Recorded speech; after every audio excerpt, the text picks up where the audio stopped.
Alam ko mapapanood to ni Kuya Rab. Kuya Rab, lubos po ako nagpapasalamat sa inyo, lalo na po sa pamilya nyo.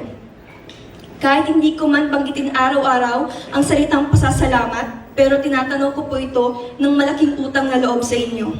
Salamat din Kuya Rab dahil sa inyo naging komportable kaming pamilya sa aming tinitirhan ngayon. Salamat din Kuya Rab sa love team na binuo mo na naging totoo na ngayon. Maraming salamat Kuya Rab, lalo na po sa asawa niyo na si Ate Jackie na napaka-supportive at napakabait na asawa sa inyo.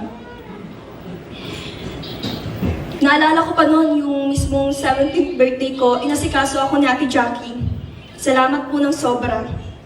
And of course, lalo na sa mga taong walang sawang sumusuporta sa amin at sa buong Team Kalingap. Siyempre, hindi mawawala ang founder ng Kalingap na si Kuya Val Santos Matubang, lalo na po ang kanyang asawa na si Ate Edna. Salamat.